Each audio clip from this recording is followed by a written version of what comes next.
Okay, here we go, girls. Week one of the 15 irrefutable laws of growth. John Maxwell with our little Janelle's Jewels team. And I'm actually kind of excited. This is kind of fun. Girls are my friends. Feeling like I've been just having a friend book club. So, yeah, I think we're going to run it a little bit somewhat similar as our BU book club, where, one person just kind of leads for a little bit, gives a little synopsis and summary of the chapter, and then the rest will chime in after that. Okay.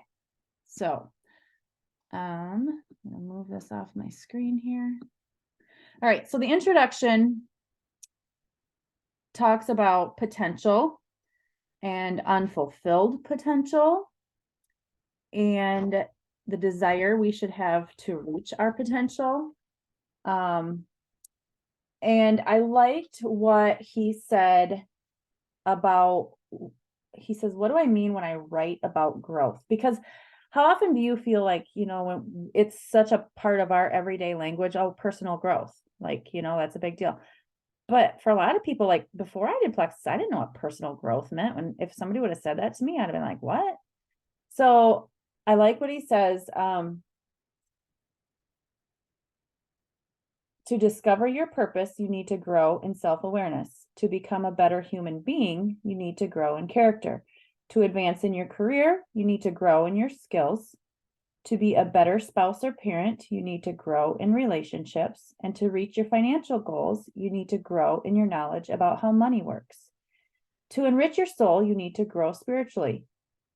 The specifics of growth change from person to person, but the principles are the same for every person. This book offers laws that will teach you how to approach the worthy goal of growing. It is a key that unlocks the door, and you will have to put in the work to actually grow. Loved that. And I felt like he touched on that. Oh, where was it? So in chapter 1, when he talked about if you aren't intentional about it, you probably won't grow.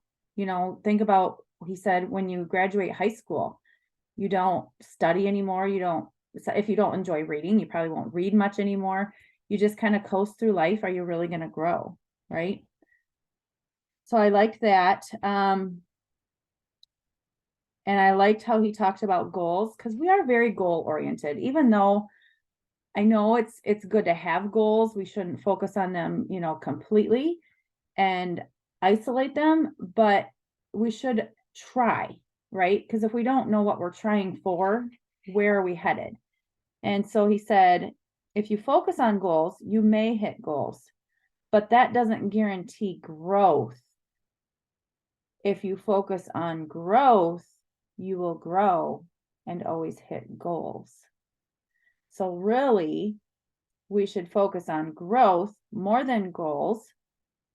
That actually brought to mind, I don't know if some of you newer girls, we've heard this a lot, those of us who've been around a long time, but basically, Fallon tells the story where she was at, I think it was, she would hit gold and she actually lost almost all her people. I don't think she was even keeping silver anymore. And so for 2 years, this was, I think she hit it in 2 years, and then she stayed there for 2 years, I think. I'm not sure how that timeline went. But Lori Welch, her sponsor, told her, I can't do anything more for you. You need to read books. We're not doing coaching calls. I don't know how to help you. You need to go do personal growth and read books and do the work. And that's when she said she read all the time. She just thought, okay, that's what's going to take. She bought a whole bunch of books. She was dirt poor. I think she bought them off it was Amazon books at the time. I think that's all they sold. And that's when her business started exploding, was when her personal growth grew like crazy.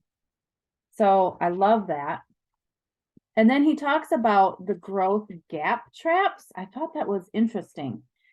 I've never heard him called that before, but I did appreciate the gaps he defined. The assumption gap, I'm just going to assume that I will automatically grow. Don't have to try.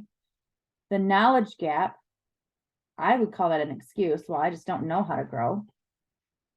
And then the timing gap, how many times have we heard from people even just about starting the products? Well, it's just not the right time right now. There's no right time. Every time is the right time. You just have to make it the right time.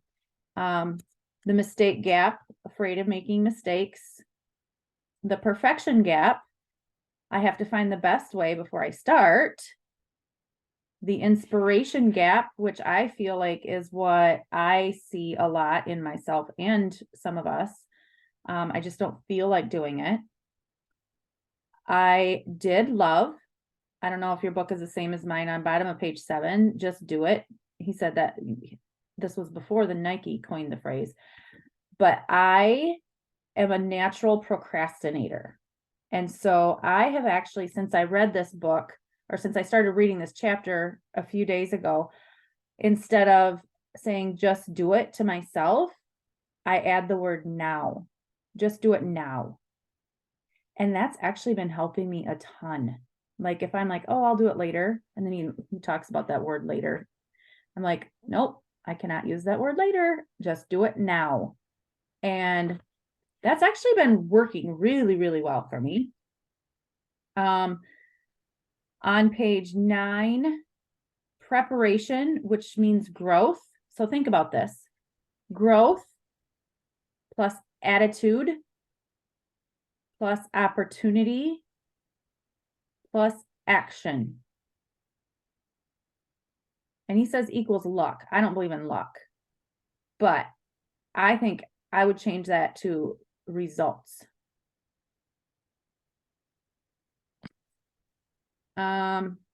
Okay, and then making the transition to intentional growth, asking some questions. I love the questions.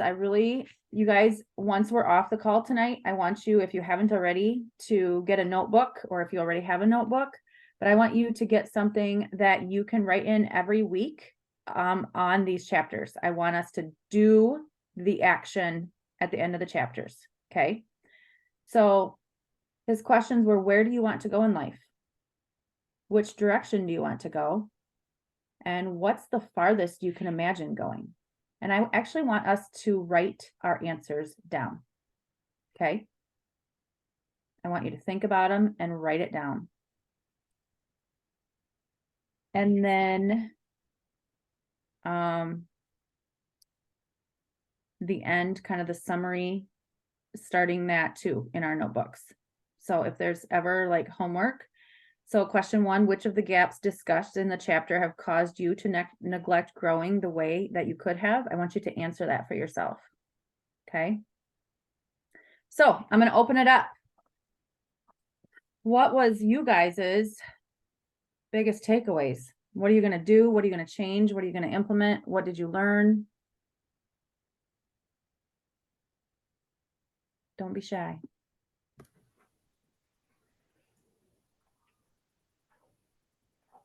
Well, I don't know if you saw, I just put something in our chat, the 15 laws or whatever. And that is the speech, Just Do It by Art Williams. And that is something else that Fallon has, she said she listened to that like every morning, just every morning she would put that on and that's how she would start her day. And so yeah, I liked that, Just Do It. Because that goes, was that under the oh, that was the inspiration. I was thinking of, that could even be under, yeah, the motivation type, or anything, even the mistake, but just do it. And I think maybe sometimes we think we got to do it all, but I think it's just do it means just start. Yeah. You don't have to do it all. Just do the one thing. Just do something. Just do the one thing. And when you do that one thing, you probably will end up doing another thing and another thing. And so I think that's probably, that was one thing. Yeah, And and the self-aware. How many times haven't we heard in the last couple months? That was way at the beginning. That was under the introduction page. Yeah, the introduction, second paragraph, right? And that the last, whatever, not the second, whatever, way toward the end, second to last paragraph in the introduction. You need to grow in self-awareness. And I really never thought about being self-aware. I, and I think I maybe still have to have lots of work to do with that. You know, just to be more self-aware. I don't know about you guys. I think that's just the opposite of just going through the motions. You know, when we go through the day and we just mumble our way through the day and ho hum, that's the opposite of self-awareness to me. Letting our day just go instead of making our day, I mean, planning Or our just day, or recognizing. So I learned this in counseling. So when I would come there and I would feel a certain way and we would talk about it, and she would teach me to almost like, okay, now step back and observe yourself from somebody else's point of view. Look at yourself like you would at somebody else. What are you seeing? And then that was self-awareness to me, like learning what I was doing from the viewpoint of not myself. And that's when I learned things about myself, because I would recognize, she'd say, okay, now if you saw somebody else doing that, what would you see? And so I would have to vocalize that and learn from that and be like, okay, so what triggered that? What started that? Why do you feel that way? What happened? And then when I was just going through it, I never thought about those things. It just was happening, right? So being aware, the next time I would start to feel anxiety, I'd be like, okay, now my heart's starting to beat fast. Just recognize that. Just, okay, so now what should I do? Like almost just thinking like this rational person that I wasn't feeling. And so I think that's self-awareness, is just recognizing what's happening in you, in your mind, in your physical body, mental, spiritual, just being aware of, oh, this is happening to me.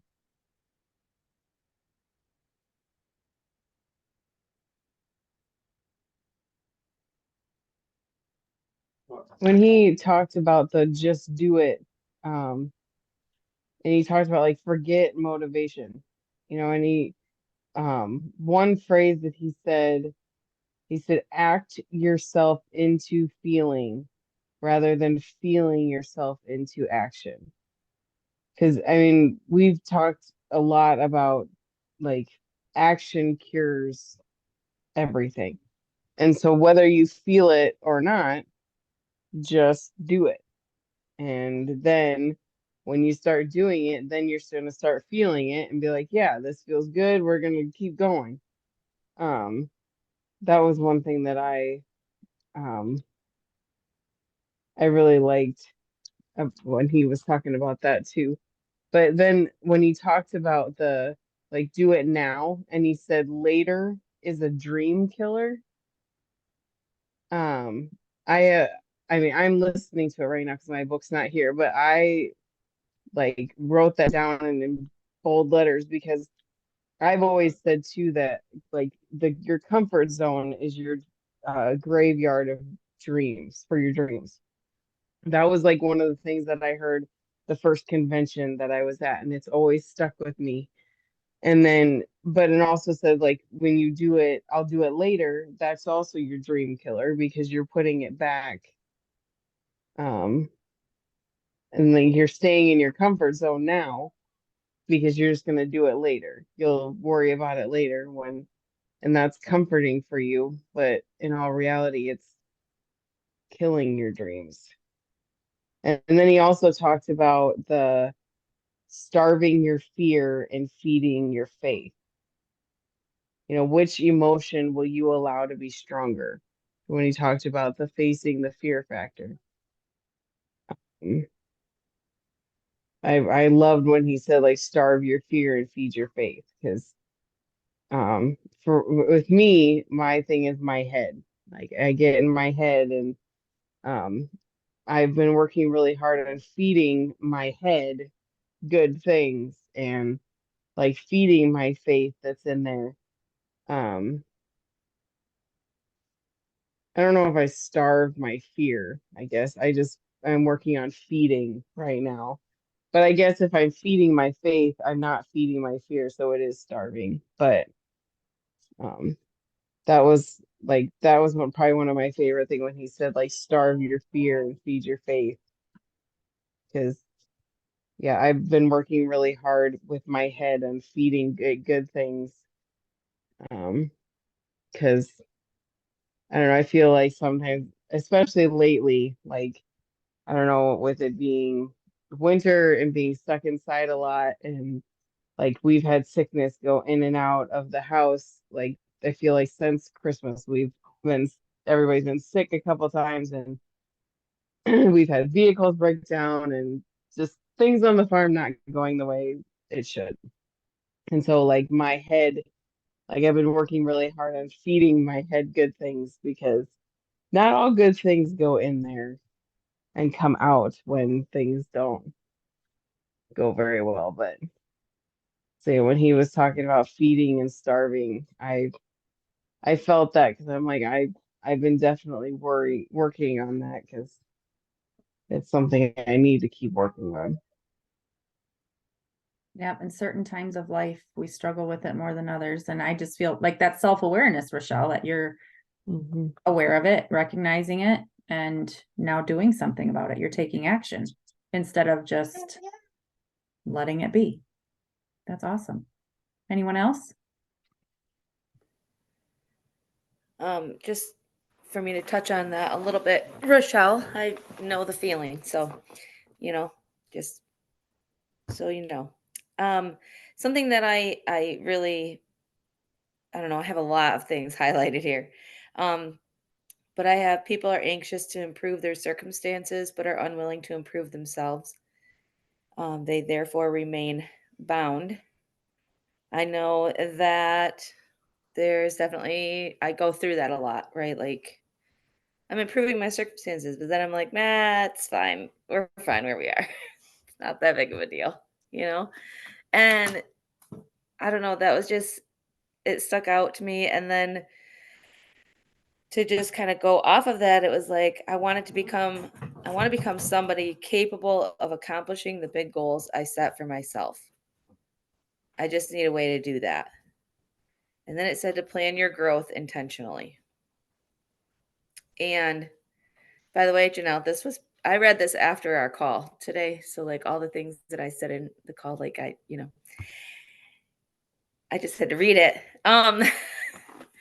But it was just eye-opening to me because I was like, I again also have this tendency to just be like, it's fine. Like whatever's happening, like it's fine. It's not that big of a deal. I'll figure it out. It'll get all straightened out at some point, you know?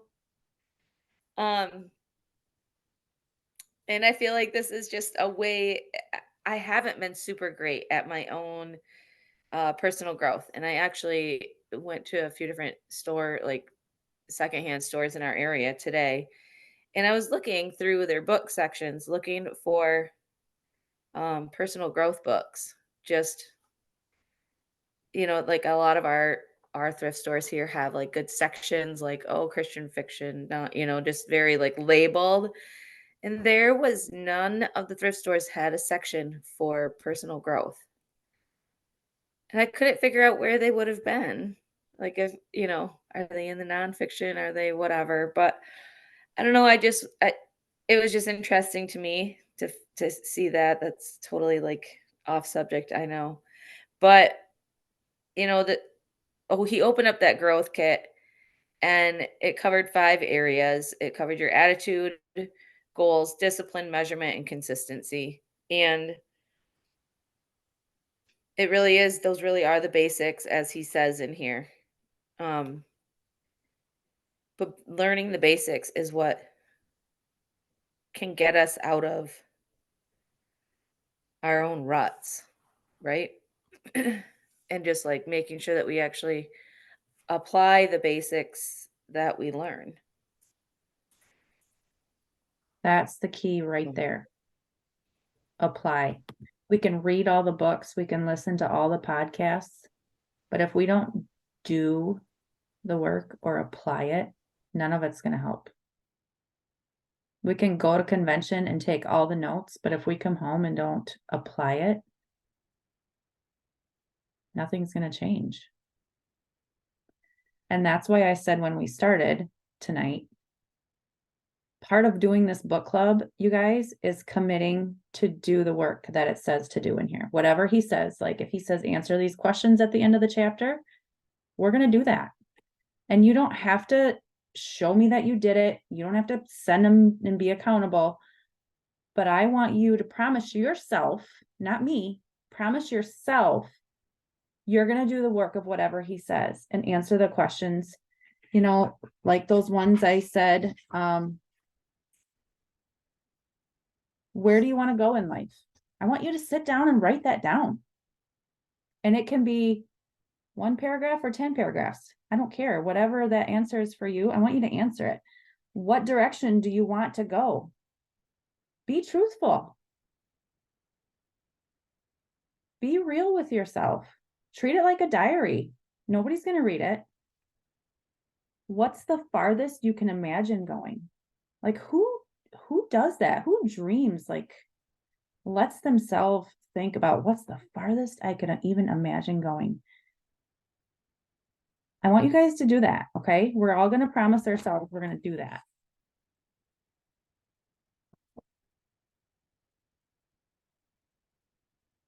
And ask yourself, you know, when he talks about, we talked about, Rochelle touched on feeding faith and fear. He says, which emotion will I allow to be stronger? You guys, we have a choice. Are we going to allow faith, which means, you know, doing something about it to be stronger, or fear and not doing anything and just holding ourselves back? Like, answer that.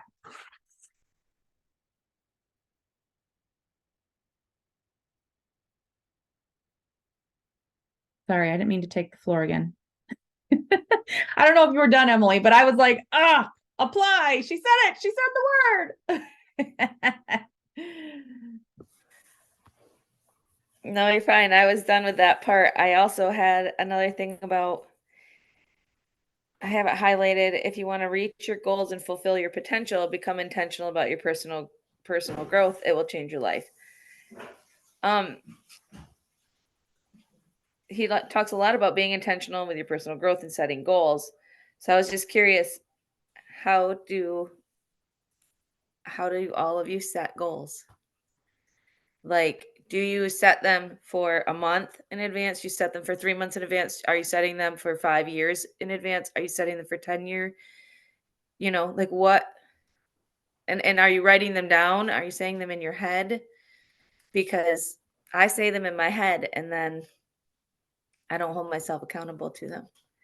And so my plan is to write them down and like go back and read them and make sure that like I am holding myself accountable to the goals that I have set.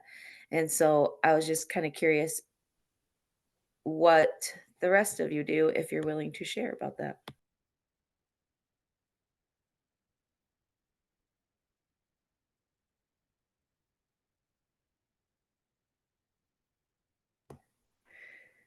Anybody willing to share? Thank you for being vulnerable, Emily. I will if you give me 1 second for the crying child to get away from me. Aw. Dad's home, it's his turn.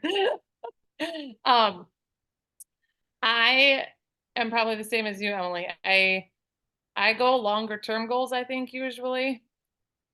I don't write them down, but I did keep my vision board from when we went to Iowa together. I still have that. And I'm not very good about writing things down. I'm not a big writer down person. I probably should, but I don't. I don't know if it's like with monthly goals and shorter term goals, if it's a matter of if I don't meet them, then I get the disappointment of not meeting them. Maybe that's part of it. I still like in my head kind of internally set a goal each month. but I don't like write them down. I don't know. I guess I go like for the bigger vision, the bigger goals. Like this is where I want to get, and that's where I'm going. That's kind of how I do it. I don't know if there's a good, bad, or right or wrong, but that's how I do it so far. For I should probably most write it people, most people need to write them down. down. Okay. Most people are not as focused and intentional as you are, Carlene. Like you just do it. Most people are not blessed with that grit and determination, so they have to like stay focused. So I actually was talking to a friend last night. I'm going to keep her name private, but she has a goal, pretty big goal by the end of the year this year. But she actually wrote it down and broke it down what needs to happen to reach that goal. Like she created an action plan. So she worked from this big goal and worked backwards. So she's like, so I want to be this, that's this many points away. That's this many people helping. That's this many silvers. So she like kept going down, and that's this many reach outs, at least minimum, that I need to do. And so she not only created her goal, she created her action plan, which is really, really good. I would think you would get more growth that way. Like that's probably what I should do realistically. Right. It feels overwhelming to me. That seems making like, making the action plan feels overwhelming, or doing the action plan? I think making the action plan and being afraid of what that looks like. Okay, so that's probably why you're not writing your goals down, because then it's this Probably. like out there. It's just there. It's the idea, it's there, it's just out there somewhere, rather than a solid Fear of like, failure. yeah, fear of failure. Yeah, Mhm. absolutely. That's usually why people don't make goals. Mhm. Because then if they don't make their goals, then no big deal. That's very true. I think we can talk about the comparison gap with that same thing then. I mean, Mm-hmm. you know, that comparison is, we see all the thing, comparison is the thief of joy. We hear that all the time. But this is one, if you go to a 9 to 5 job, you don't really have, well, I don't think you have as much comparison tendencies. That, because you just got to do your work, right? You go to work, do your work.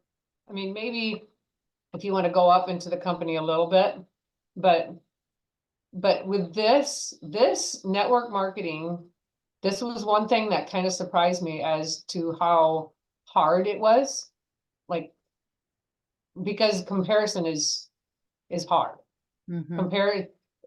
I mean, there's someone that I compared myself to so much, and she just flew by, like, and she just does so much. And, but, then with that comparison gap, it said, you can learn only if others are ahead of you. So, we need people ahead of us. If we're in a room full of people that we're better than, we're in the wrong room. John Maxwell says that all the time. We have to be in the room with people that are ahead of us. That's where we're going to learn. So I think we have to remember, instead of comparison, learn from them that are ahead of us. What are they doing? So I had to learn to become comfortable with being out of my comfort zone. I had to get over the comparison gap. It's hard. But maybe, I don't know if that's just me, but that was a hard one. I did also like how, who was it? I gotta find it. Oh man, sorry. No, you're okay. What was that?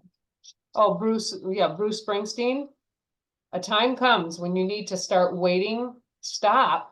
waiting for the woman you want to become and start becoming the woman you want to be on page 3. If you have the book, you know, so as we're doing our work, be the diamond or the emerald or the ruby or the gold that we want to be. And, you know, and be that person first, you know, be that person instead of waiting to become that person to be that person. I thought that was That's really why good. And we've heard- visualization is so important, because you have to visualize, okay, if I want to be emerald, what am I going to do as an emerald? Like, what would that even look like? We talked with Emily about that today. Like, where would your office be? What would it look like? Where would you sit? Visualize what you're going, if you're a jewel, how is that going to look for you? And then go do it. Just go do it today. It doesn't have to be different.